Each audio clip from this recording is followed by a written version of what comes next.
Let's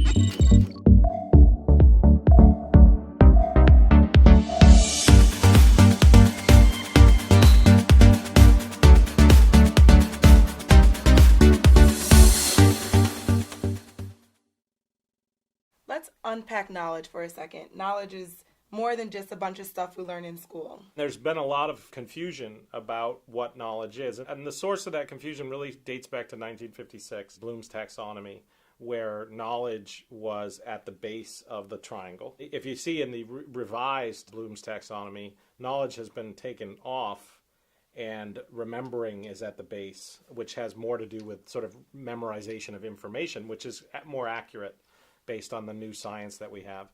Knowledge really is describing the entirety of what's happening on a Bloom's taxonomy triangle or scale, and it really is far more important than it originally was given. It was originally almost made as synonymous with information and memorization, and we now know that, of course, that's not true.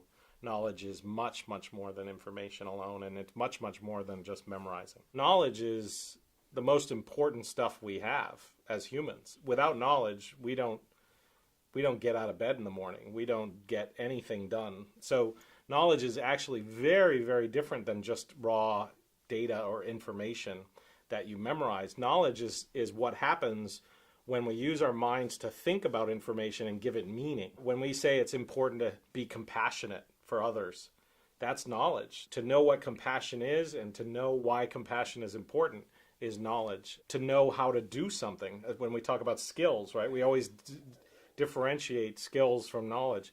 Not true. You can know how to do something, right? So you can have a skill which is based on knowledge. When we change our behaviors, we either know how to change those behaviors or we don't know how to change those behaviors.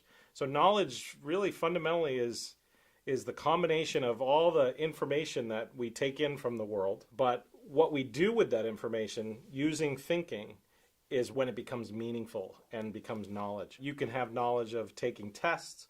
People ask all the time, how do we get kids to be better at taking tests? It has a lot to do with getting them to know how to take tests, and that's why strategically compliant people can take tests without actually knowing any of the information on the test.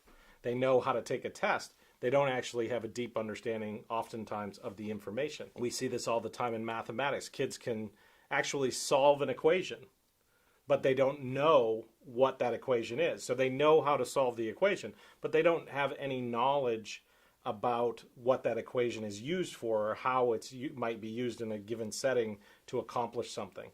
So we really have to understand knowledge as not the lowest on the totem pole, but truly the highest level that we can achieve is human knowledge. To understand a human being is to understand what they know, because we're essentially just a sort of biological bag of knowledge, and that knowledge is who we are. It's our personality. It's what we believe. It's what we think. It's what we know.